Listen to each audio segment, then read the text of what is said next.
어저께 한국에서 좀 되게 깜짝 놀라는 뉴스가 전해졌죠. 이태원에서 헬로윈 축제를 즐기던 젊은이들이 압사 사고를 당하는 참 세계가 깜짝 놀랄 만한 사건이 벌어졌습니다. 보면서 너무 슬프고 너무 안타깝고 그 20대 젊은이들이 그렇게 하루아침에 세상을 떠나는 게 수백여 명이 되는 걸로 알고 있는데 참 화도 나고 그렇습니다. 왜 우리나라는 이런 사고가 끊이질 않는 걸까요? 아무쪼록 갑작스럽게 자식을 떠나보내는 그 부모의 마음은 어떤 말로 위로가 될까요? 하나님의 위로가 그 유가족들에게 함께 하시기를 우리 또 함께 기도해 주시고 하루속히 이 혼란스러운 조국의 상황이 빨리 안정적으로 정리되기를 또한 계속 기도해 주시길 바랍니다.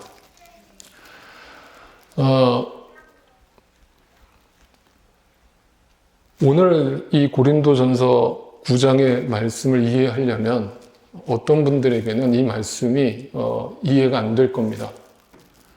제가 서론에 이렇게 박아놓고 시작을 하는 이유는 이것입니다. 바로 오늘 제목처럼 사명자만 알 수 있는 말씀이에요. 사명을 받은 사람만 오늘 말씀을 이해하고 그 말씀대로 살아갑니다. 그런데 사명자가 아니라고 생각하시는 분들은 도저히 이해가 안 될 거예요. 네, 그런 말씀입니다. 그래서 오늘 사도 바울이 오늘 본문에서 전주해주는 이 사명에 대해서 먼저 한번 생각을 해봅시다. 여러분, 사명이라는 단어를 한자로 쓰면 이렇게 쓰죠. 무슨 뜻인지는 알고 쓰시겠죠? 네, 역시 불일 살자, 부르다라는 사자와 목숨 명자를 사용해서 부른 사람의 명령이라는 뜻입니다. 목숨을 걸고 행해야 하는 명령입니다. 그게 사명입니다. 영어로 하면 미션이죠, 미션. 아직까지 혹시라도 미션이라는 영화를 안 보신 분들은 꼭 한번 보십시오. 그 미션이라는 영화의 사명이 무엇인지에 대해서 아주 잘 그려놨습니다. 그래서 이 사명이라는 말을 풀어서 해석한다면 이런 뜻이 되겠죠. 말 그대로 네, 하나님 앞에 그 자신을 부르신 분을 위하여 내가 앞으로 어떻게 살아갈 것인가에 대한 고백과 삶의 모든 자세가 담겨 있는 고백입니다. 그러니까 이것은 희생이 따르고 헌신이 따르고 뭔가 지난주 우리가 설교한 것처럼 나의 권리를 포기하는 것으로 드러나는데 이 사명을 알지 못하는 분들은 내 거를 포기한다는 거, 내 이기적인 마음을 내려놓는다는 것이 도저히 이해가 안 되는 거예요. 눈에는 눈, 이에는 이. 내가 손해를 봤으면 나도 똑같이 손해를 끼쳐야지. 왜 내가 참아요? 왜 내가 손해를 봅니까? 근데 사명은 그러라는 거예요. 네가 죽으라는 거예요. 이게 안 믿어지면 여러분은 사명을 모르는 겁니다. 이 사명을 깨달은 사도 바울은 고린도 후서에서 그래서 고린도 교인들한테 이렇게 고백해요. 유명한 구절이죠. 뭐라고 얘기합니까? 우리는 보이는 것을 바라보는 게 아니고 보이지 않는 것을 바라봅니다. 그래서 이 땅에서 내 이익과 나의 유익을 포기하고 손해보는 게 아깝지가 않아요. 왜요? 나는 다른 세상을 보고 있습니다. 십자가 너머의 부활을 바라보며 삽니다.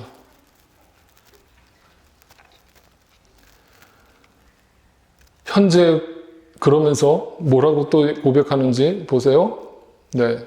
로마서에서 사도 바울이 또 이렇게 고백하죠. 현재 우리가 겪는 고난은 장차 우리에게 나타날 영광에 견주면 아무것도 아니래요. 여러분 한번 솔직하게 얘기합시다. 여러분 고난이 오면 힘들어요? 안 힘들어요? 네, 힘들지 않다고 얘기하시는 분들은 거짓말하는 거고 사람이 아닌 거죠. 힘들어요. 힘듭니다. 여러분 근데 왜 사도 바울은 이렇게 얘기할까요? 왜 아무것도 아니라고 얘기할까요?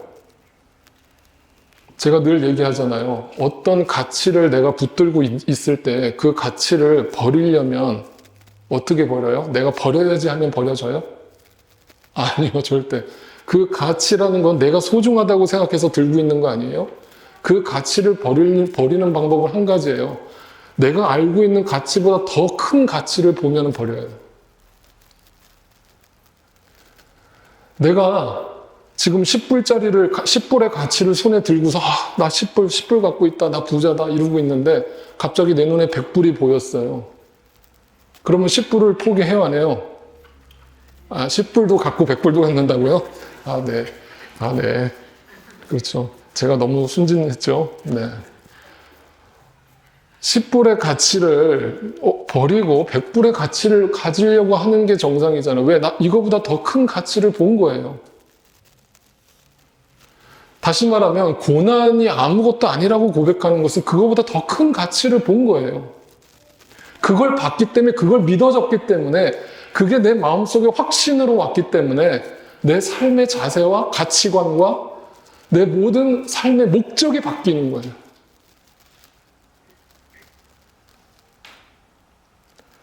여러분, 예수 믿는 사람들은 그래서 미친 사람들이죠. 미친 사람들이에요. 세상 사람들이 볼 때는. 정상이 아니에요.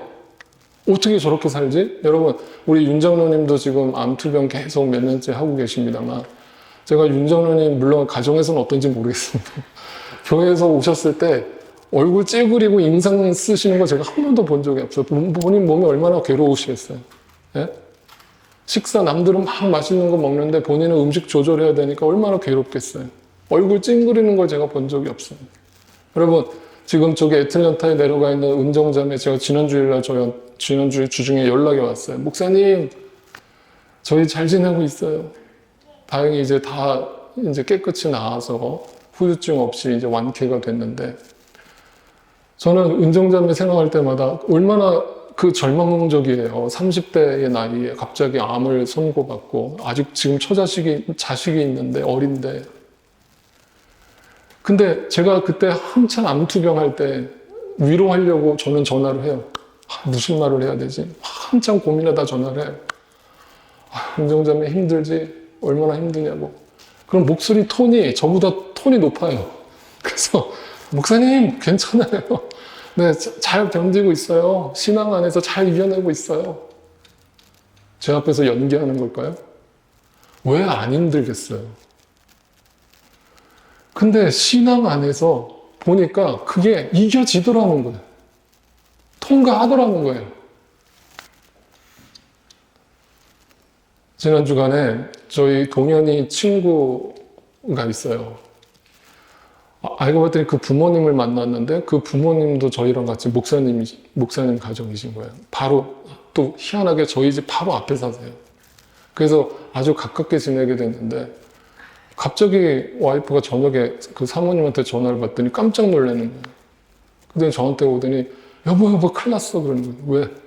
왜? 사모님이 갑자기 눈이 이 안구에 이 망막에 갑자기 문제가 생기시면서 이제 눈이 안 보이는 거예요. 갑자기 젊으시거든요. 그래서 병원을 갔더니 이거는 빨리 수술 안 하면은 이제 영원히 눈을 잃어버릴 수도 있다. 청천벽력 같은 소식을 들은 거예요. 멀쩡하시다가 갑자기. 그러니까 우리가 더 놀래가지고 어떡하냐고 빨리 병원 알아봐서 빨리 수술 날짜 잡자고. 근데 그 사모님이 성격이 낙천적인 게 아니라 목사님 괜찮아요. 수술 받으면 나을 거예요. 네. 괜찮아요. 걱정 없어요. 하나도 안 놀라시는 거예요. 힘들어하는 표정을 안 짓는 거예요. 그게 연기예요? 제가 늘 얘기하잖아요. 진짜 믿음은요, 고난이 와봐야 드러난다고. 평안할 때는요, 여러분 다 믿음 좋아 보이죠? 근데 진짜 고난이 오고 나서야 바람이 불어봐야 저 사람의 믿음이 진짜 믿음인지 가짜 믿음인지가 드러나요. 그러니까 무슨 배 타고 가다가 풍랑 만나서 조난당한 사람처럼 표정 짓고 살지 말라고요. 고난이 왔을 때 크리스찬은 그 속에서도 하나님의 은혜를 바라보고 더 큰 가치를 바라보라고. 그 또한 지나간다고. 그런데 여러분, 시편 1편에 시냇가에 심겨진 나무와 바람에 나는 겨가 나오잖아요. 그죠? 그런데 시냇가에 심겨진 나무는 바람이 불면 안 흔들려요? 안 흔들려요? 네? 바람이 불면 시냇가에 심겨진 뿌리를 깊이 박은 나무도 흔들려요, 그 잎이. 근데 바람에 나는 겨와 차이가 있어요. 뭐예요? 뿌리가 있잖아요.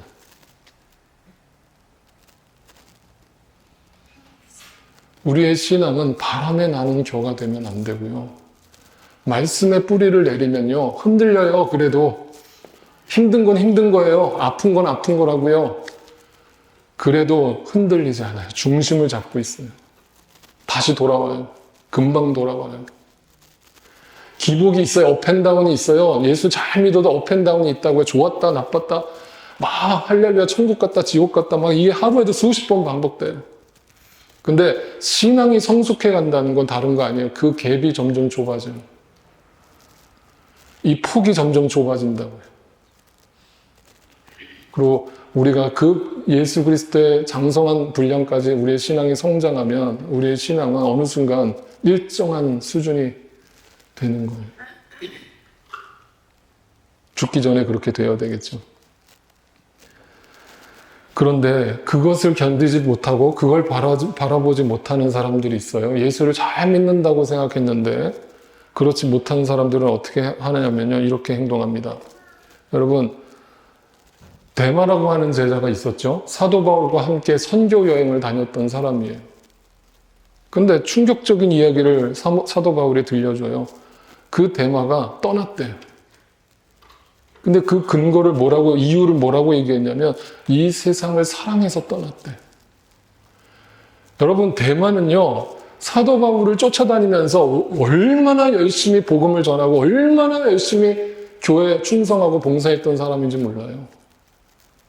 근데 사도 바울이 감옥에 갇히니까 마치 예수님이 십자가에 못 박히니까 도망쳤던 그 제자들처럼 캄캄한 거예요. 내 동역자가 감옥에 갇혀서 죽을 날을 받아놓고 있는 모습을 지켜보는 그 동역자의 마음이 불안한 거예요. 그러면서 흔들린 거예요. 믿음이 흔들린 거예요. 근데 그게 뭐예요? 시냇가에 심겨진 나무였어요? 바람에 나는 겨였어요? 바람에 나는 겨였어요. 뿌리가 없는 거예요. 열심히 뭔가를 했는데 뿌리가 없었던 거예요. 그래서 결국 탈선했어요. 그러면 그 사람은 믿음을 갖고 있었는데 믿음을 잃어버린 거죠? 아니에요. 본인이 믿고 있다고 착각을 했던 거예요. 자기가 시냇가에 심겨진 나무라고 착각했던 거예요. 근데 바람이 한번 부니까 자신의 믿음이 드러난 거예요. 그래서 오늘 본문 16절 사도 바울의 그 사명자의 고백은 이렇게 시작되는 거예요. 내가 복음을 전할지라도 그것이 나에게 자랑거리가 될 수 없어요. 내가 이것을 내가 뭔가를 했다라고 하면 반드시 거기에는 내 이름이 따라오게 돼 있어요. 세상 일은. 그렇죠? 내가 뭔가를 하면 그러니까 제가 유치하다고 하는 게 그거예요. 여러분, 교회 건물을 건축해 놓고 거기다가 장로의 이름을 갖다 붙이면 뭐가 되는 거예요? 내가 했다가 되는 거잖아요. 그게 죄라고요. 내가 했잖아요. 근데 거기에서 내 이름을 빼고 마땅히 해야 될 일을 했어요. 라고 고백하는 사람이 사명자라고요. 목회자가 20년, 30년 목회해놓고 교회를 은퇴하면서 성도들이 빚을 내가지고 목회자한테 전별금을 내야 하는 그 목회자는 도대체 이 말씀의 의미를 아는 사역자일까요? 자기가 보상을 받는 게 당연하다는 거예요. 자기가 수고했으니까. 그건 세상의 논리예요. 가짜예요. 중요한 단어가 있어요. 여기 보세요. 자진해서 이 일을 한다고 되어 있죠. 여러분, 노력하는 거예요? 애쓰는 거예요? 사명자의 삶을 살려고 애쓰는 거예요? 아니요. 자진한다고요. 뭐예요? 믿어진 거예요. 믿어져서 그렇게 살 수밖에 없는 거예요. 이제 내 남은 인생이. 네. 이걸 알아야 사명자의 의미를 알게 돼요. 그러면서 19절에 또 뭐라고 얘기합니까? 나는 어느 누구에게도 얽매이지 않은 자유로운 몸이지만 내가 바보 천치여서 지금 교회에 묶여서 사는 줄 아십니까? 아닙니다. 나는 자유인이에요. 나는 내가 하고 싶은 거 마음대로 할 수 있는 사람이에요. 그런데 많은 사람을 얻으려고 어떻게 해요? 스스로 자발적으로 누가 등 떠밀어서가 아니라 누가 억지로 끌고 가서가 아니라 스스로 왜? 하나님의 은혜를 받거든요. 체험했거든요. 목사가 이 앞에서 고래고래 소리를 지르면서 전도 좀 합시다. 헌금 생활 똑바로 합시다. 예배 생활 똑바로 합시다. 그렇게 해서 마지못해 끌려가는 게 신앙생활이냐고요. 아니요. 스스로 사람의 종이 되는 거예요. 내 걸 포기하는 거예요. 낮아지는 거예요. 내가 죽는 거예요. 그러면서 이제 20절부터 유명한 구절이 나오죠. 여러분 아주 많이 들어보셨을 만한 구절이죠. 뭐예요? 유대 사람들에게는 어떻게 됐어요? 유대 사람을 얻으려고 유대 사람 같이 되었어요. 나는 크리스찬인데 저 유대인들에게 복음을 전하려고 유대인처럼 돼가지고 유대인에게 율법을 내가 잘 알고 그들 율법으로 대화를 나눴다 이거예요. 그러면서 그 속에서 복음을 전했다 이거예요. 그들을 무시하지 않았다는 거예요. 율법 아래에 있는 사람들 누구예요? 불신자들이죠. 불신자들에게는 어떻게 했어요? 나는 신자예요. 나는 크리스찬이에요. 그런데 그들을 얻으려고 내가 믿지 않는 사람들과 어울렸대요. 그러니까 예수 믿는 사람이 예수 믿는 사람들끼리만 교제하는 게 그게 성경에서 가르치는 교제예요? 그러면 복음은 어디 가서 전할 거예요? 믿는 사람들끼리만 맨날 콩닥콩닥 하고 있습니다. 네, 율법 아래에 있지 않지만 마치 내가 율법 아래에 있는 사람인 양 그들에게 가까이 다가가서 그들의 눈높이에 맞춰서 그들에게 복음을 전하기 위해서 다가갔다는 거예요. 또 율법이 없이 사는 사람들에게는 내가 하나님의 율법이 없는 사람이 아니라 그리스도의 율법 아래서 사는 사람이지만 마치 율법 없는 사람들을 얻으려고 내가 율법 없이 사는 사람처럼 되었어요. 나를 낮췄어요. 나를 죽였어요. 내가 손해봤어요. 내 이미지가 구겨졌어요. 나 우습게 볼지도 몰라요, 그들이.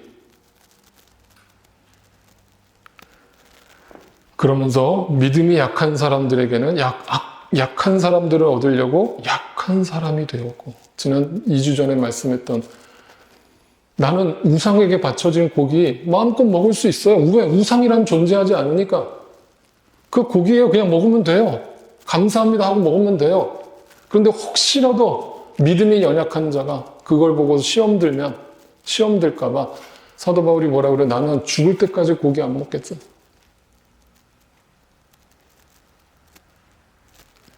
나의 이익과 유익을 위한 말이 어디 나와요?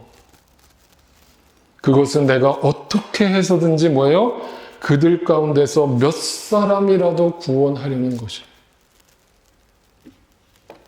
여러분 오늘날 아주 심각한 기독교의 문제가 있어요. 교회가 자꾸 대형화되기 시작하면서부터 심각한 문제가 발생하는데 전도를 무슨 시장 돗대기 시장에서 뭐 물건 팔듯이 전도를 해요. 그래서 새 생명 전도 집회 이런 거 해놓고 막 사람들을 초대해요. 그래서 교회가 막 인산인해를 꽉 차요. 새신자들로. 그리고 거기서 복음을 전해요. 그리고 막 교회 사은품 주고 이제부터 당신 신자 됐다고 우리 교회 나오라고 등록하라고.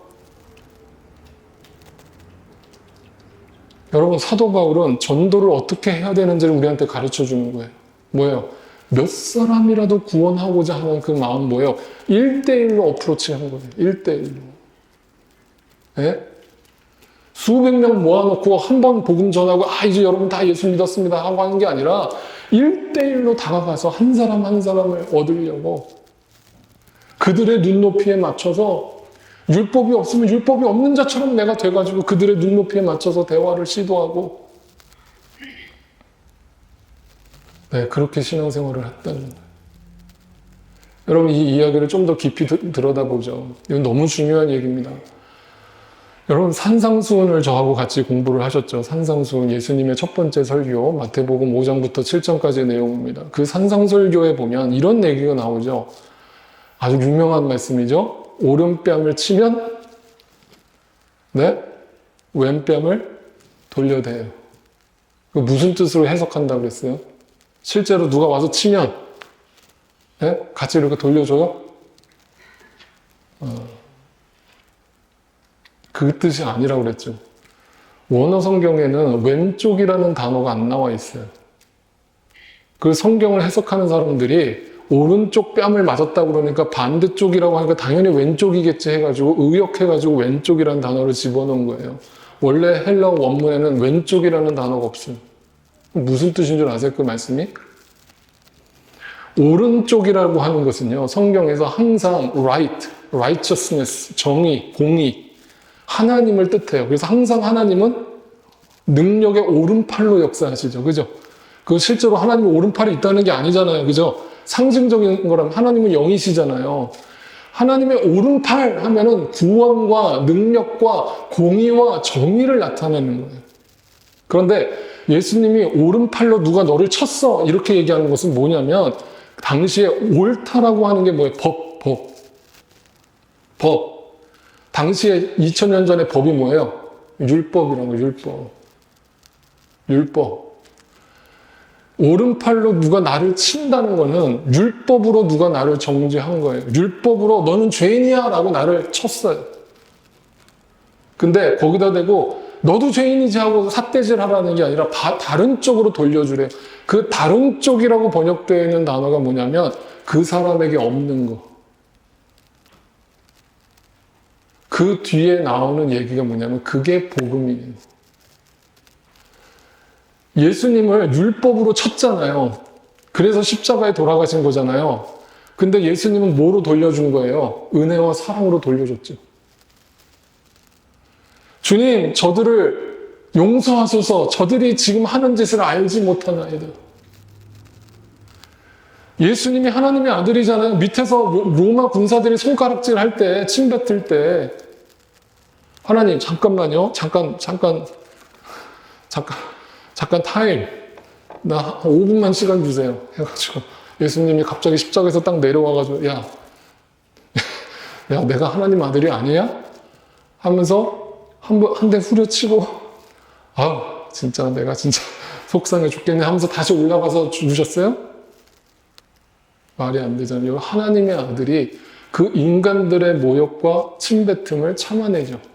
오른뺨으로 쳤어요. 율법으로 죽였다고요.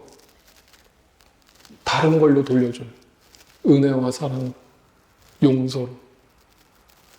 이 비밀을 아는 자는 자기를 포기하죠. 이 비밀을 뼛속 깊이 체험한 사람은 자신의 이익을 내려놓죠. 그래서 이것을 갖다가 이사야 말씀에 이렇게 표현하고 있죠. 우리가 고난주간마다 묵상하는 내용이에요. 보세요. 이것이 사명인데 보세요. 이사야 53장 4절 그는 실로 우리가 받아야 할 고통을 대신 받고 우리가 겪어야 할 슬픔을 대신 겪었다. 그러나 우리는 그가 징벌을 받아서 하나님에게 맞으며 고난을 받는다고 생각하였다. 잘 보세요. 이게 뭐냐면 예수님이 우리를 위해서 죽어주셨다는 그 은혜를 알지 못하는 사람은요. 어떻게 생각하냐면 그냥 죽었나 봐. 예수가 죽었대. 뭐가 죄를 많이 졌나 보지? 하고서 그거를 당연하게 받아들인대요. 당연하다는 말의 의미는 뭐냐면 나에게 적용하지 않는다는 뜻이고 나에게 적용하지 않는다는 말은 아무런 감동이 없다는 거예요. 예수를 믿는 게. 예수의 십자가 사건과 나의 삶이 분리되어 있다는 거예요. 입으로는 예수님의 십자가 보혈이라고 노래를 하고 찬양을 하지만 내 삶에는 죽지 않아요. 사명이 뭔지 몰라요. 그래서 그들은 고난을 받는다고 생각했어요. 당연하게 그냥 죽었나 보다. 그리고 나서 뭐라고 얘기해요? 그러나 그가 찔린 것은 누구의 허물 때문이에요? 우리의 허물, 여러분의 허물. 나라고요, 나. 거기에 나가 나와야 돼요. 네가 나오면 안 되고 내가 나와야 돼, 내가. 내가 나의 허물 때문이고 그가 상처를 받는 것은 우리의 약함 때문이고 그가 징계를 맞음으로써 우리의 병이 나와요. 잘 보세요. 이게 무슨 말인지. 오늘날 목회자들한테 자꾸 안수 받으려고 하시는 분들이 있어요. 우리 교회 분들은 없으시죠. 제가 하도 초창기부터 그거 아니라고 설명을 많이 해가지고 우리 교회는 와서 뭐 목사님 안수기도 좀 해주세요 라고 하시는 분 없어요. 좀 있으면 좋겠는데. 근데 없어서 감사해요. 근데 왜 제가 그걸 안 한다고 말씀드렸어요, 그때? 그게 성경적이지 않아요. 잘 보세요. 예수님이 많은 병자들을 고치셨죠. 그죠? 근데 그 병자를 고칠 때 우리는 성경을 읽다가 우리의 이미지로 상상을 하면서 읽어요. 그래서 예수님이 이렇게 안수를 했더니 그 안에 있던 귀신이 떠나고 병이 떠났다라고 생각을 하는 거예요. 근데 안수라는 단어는 성경에 안 나와요. 그게 뭐냐면 붙었다라고 하는, 갖다 댔다라는 의미가 있는데 그건 뭐냐면 예수님의 손이 갖다 댄 게 아니라 예수님이 병자의 손을 붙들어서 자기한테 갖다 댄 거예요. 이 말의 의미를 아세요? 그걸 붙었다라고 얘기를 하는데 예수님이 그 병자의 병을 가져간 거예요. 대신. 예수님이 우리의 죄를 대신 가져갔다고요. 그리고 그 십자가에서 죽으셨다고요. 우리를 대신해서. 희생 제물이 되셔서.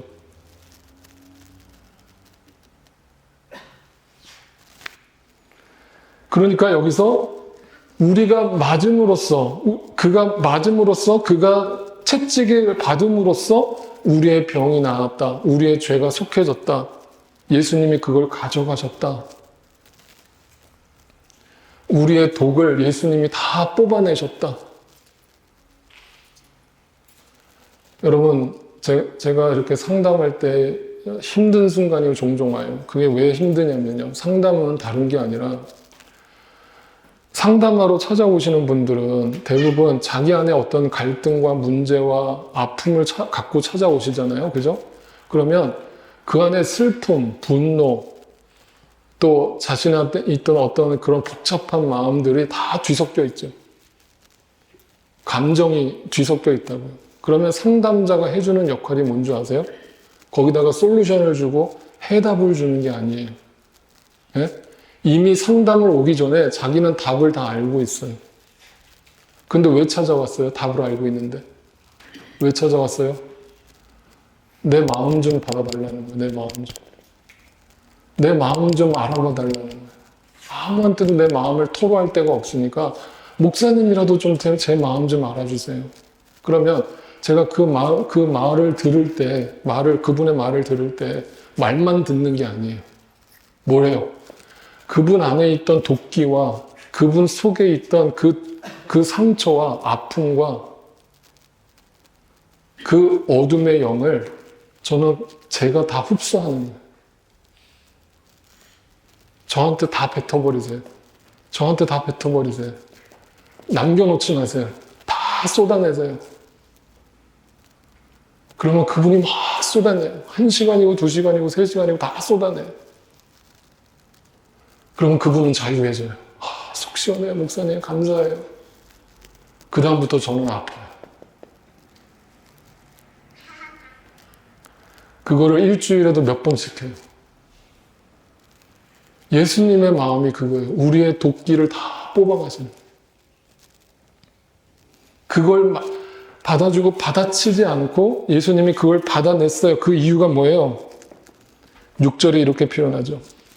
우리는 모두 양처럼 길을 잃고 각기 제 갈 길로 흩어졌으니 주님께서 우리 모두의 죄악을 그에게 지우셨어요.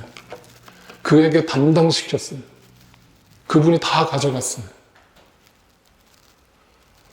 다 가져갔다고 믿으십니까? 예수 그리스도께서 여러분의 죄를 다 십자가에서 가지고 돌아가셨다는 사실을 믿으십니까? 그러고 나서 그분이 이렇게 반응하죠. 7절입니다. 그는 굴욕을 당하고 고문을 당하였으나 아무 말도 하지 않아요. 오른뺨을 쳤는데, 율법으로 쳤는데, 우리의 모든 죄를 그에게 떠넘겼는데 아무런 변명을 하지 않아요. 그걸 다 그대로 받아요. 아무 말도 하지 않아요. 그리고 도살장에 끌려가는 양처럼 끌려가기만 해요. 지금 제가 이 설교를 드리는 이유를 잘 생각해 보세요. 이 마음을 아는 사람이 사명자예요. 그 사명자를 아는 사람을 베드로전서에서 이렇게 정리해서 설명했어요. 이 이사야 말씀을 베드로가 이렇게 해석을 했어요. 이렇게 해석합니다. 베드로전서 보세요. 2장 21절에 바로 이것을 위하여 여러분은 뭘 받았어요? 부르심, 사명. 이것을 위하여. 여러분도 죽어요. 여러분도 누군가의 독을 그대로 다 품어요. 품고 주님 앞에서 토해버리고 주님 앞에서 그 사람을 용서하세요. 그리스도께서는 여러분을 위하여 고난을 당하심으로써 여러분이 자기의 발자취를 따르게 하시려고, 그게 사명자예요. 주님이 가신 길을 나도 따라가는 거예요. 오른뺨을 쳤는데 다른 걸로 돌려주는 거예요. 그게 은혜와 사랑이에요. 그분이 본을 보여주셨대요. 따라오라고. 이렇게 살라고. 22절. 그는 죄를 지으신 일이 없고 그의 입에서는 아무 거짓도 찾아볼 수 없었습니다. 그분은 십자가에 죽을 이유가 없는 분이에요. 그런데 그는 모욕을 당하셨으나 모욕으로 갚지 않으시고 고난을 당하셨으나 위협하지 않으시고 정의롭게 심판하는 이에게 다 맡기셨어요. 하나님께 다 맡겼어요. 하나님, 저들이 하는 짓을 알지 못합니다. 용서하소서. 자, 이렇게 얘기하시는 분들은 아직 신앙생활을 시작도 안 한 거예요. 목사님, 어떻게 그렇게 살아요? 저도 인간인데. 누가 인간인 거 몰라요, 여러분? 저는 인간 아니에요? 근데 성경은 뭐라고 얘기해요? 그렇게 살라고 본을 보여주셨대. 할 수 있다는 거예요. 해야 된다는 거예요.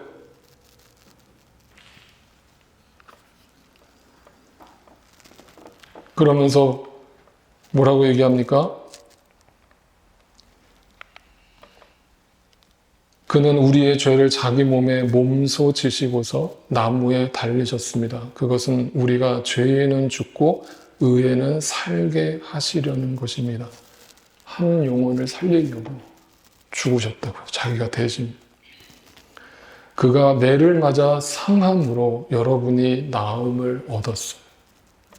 여러분 안에 있는 죄와 여러분 안에 있는 독과 여러분 안에 있는 상처와 여러분의 안에 있는 모든 슬픔을 주님이 다 가져가셨어요. 마지막 25절. 전에는 예수 믿기 전에는 여러분은 길 잃은 양과 같았어요. 다 바람에 나는 겨예요. 뿌리가 없어요. 어떻게 살아야 되는지, 내 인생의 목적이 뭔지 그냥 명품 하면서 살면 되는 건 줄 알았고, 남들처럼 좋은 집에 살면은 잘 사는 건 줄 알았고, 좋은 차 끌고 다니면 잘 사는 줄 알았는데 내가 길 잃은 양이었다는 걸 알게 된 거예요. 이제는 여러분의 영혼의 목자이며 감독이신 그에게로 돌아왔어요. 그러면 돌아온 것으로 끝나는 거예요? 아니요. 여러분을 그렇게 부르셨으니까 여러분도 이제 그 본을 따라가라고. 사명자로 살라고. 여러분의 시간과 물질과 건강을 사용해서 나의 이익을, 나의 권리를 내려놓고 포기하고 그 십자가를 지고 주님을 따르라고요. 그래서 오늘 본문에서 사도 바울이 이렇게 고백한 거예요. 뭐예요?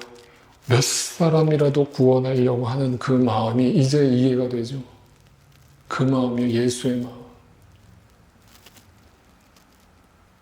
이게 어떻게 형식적인 신앙생활로 이게 가능해요? 교회만 왔다 갔다 하는 신앙 가지고 어떻게 이 삶이 가능해요? 삶에 아무런 변화가 없죠. 여러분, 이게 사명자의 마음이에요.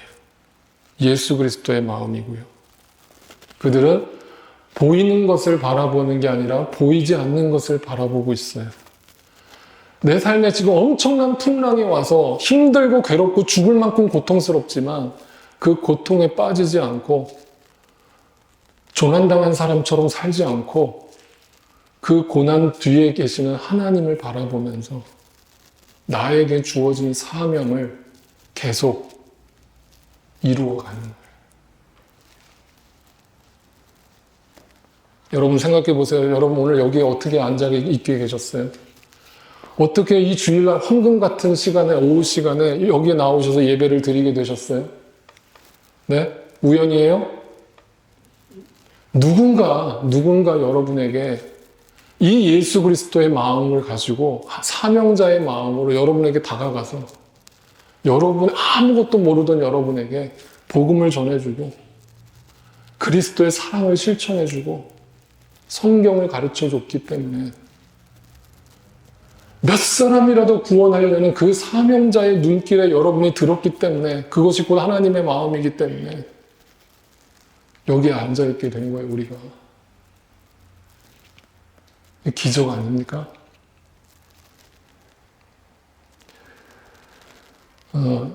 이 사명자의 마음을 우리가 이해하기 위해서 또 하나의 유명한 예화가 있어요. 소방관의 기도라고 하는 기도 시가 있는데 제가 여러 번 설교 시간에 한번 보여드린 바가 있는데 다시 말씀을 생각하면서 한번 다시 읽어봅시다. 소방관의 기도.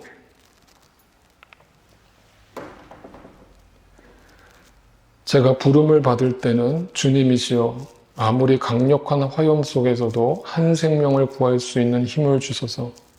너무 늦기 전에 어린아이를 감싸 안을 수 있게 하시고 공포에 떨고 있는 노인을 구하게 하소서. 가냘픈 외침까지도 들을 수 있게 하시고 신속하고 효과적으로 화재를 진압하게 하소서. 그리고 당신의 뜻에 따라 제 목숨을 다하게 되거든 부디 당신의 은총으로 제 아내와 아이들을 돌보아 주소서.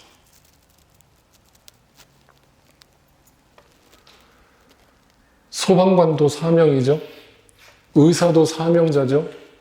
이 세상에 서비스업을 갖고 있는 분들은 나름대로 다 사명을 가지고 그 직업을 이어갑니다.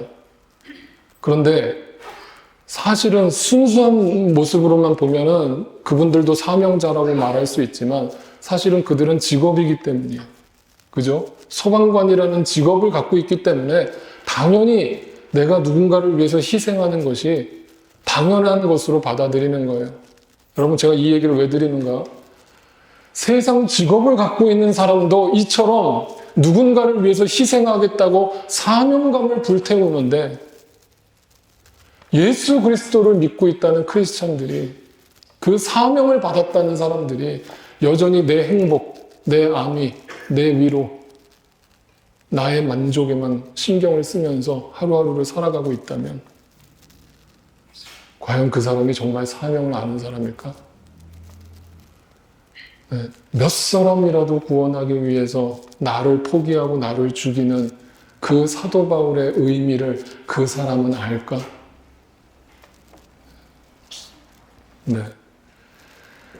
오늘 사도 바울의 이 고린도전서에서 들려주는 이 이야기가 우리 마음속에 깊이 새겨져서 저는 여기 계신 모든 분들이 이 말씀의 깊이를 이해하고 우리 모두가 주님 앞에서 다 사명자로서 거듭나게 되기를 간절히 소망합니다. 사랑의 하나님, 주님을 만난 사도 바울은 사명자가 되어서 그의 남은 인생을 오직 주님의 복음을 위해서, 주님의 영광을 위해서 살았습니다. 그는 늘 이타적 시선을 가지고 한 영혼이라도 주님께 인도하기 위해 자신이 자유롭게 먹을 수 있는 고기도 먹지 않겠다고 선언했고, 자신의 권리도 포기하겠다고 교회 앞에 선언했습니다. 지금 나의 모습과 얼마나 거리감이 있는지 돌아보게 하시고, 우리가 모두 우리를 부르신 그 소명을 다시 한번 확인하고, 이제 내가 어떻게 살아가야 할지 주님 앞에서 진지하게 고민하는 이 가을날이 되게 하옵소서. 이 한 해 내가 주님께 드린 열매는 무엇입니까? 이 한 해 내가 주님께 드린 열매는 어디에 있습니까? 나는 얼마나 한 영혼을 살리기 위해 나의 것을 포기하며 살았습니까? 돌아보게 하옵소서. 주님의 발자취를 따르게 하옵소서. 사랑의 주님, 주님의 인도하심 따라 오늘로써 8년 동안 생활했던 해켄색 교회를 떠납니다. 해켄색 교회 성도들을 기억하시고 늘 성령의 충만함 가운데 좋은 소식들만 들려오도록, 그런 아름다운 교회로 계속 성장해 가도록 축복하여 주옵소서. 오늘도 이사하는 모든 과정 가운데 섭리하여 주셔서 아무 사고 없이 안전하게 마무리될 수 있도록 은혜 가운데 인도하여 주옵소서. 한국에서 들려온 슬픈 뉴스를 접합니다. 사랑하는 자녀를 하루아침에 떠나보내고 오열하고 있을 그 부모들과 유가족들에게 하나님의 위로로 함께하여 주옵소서.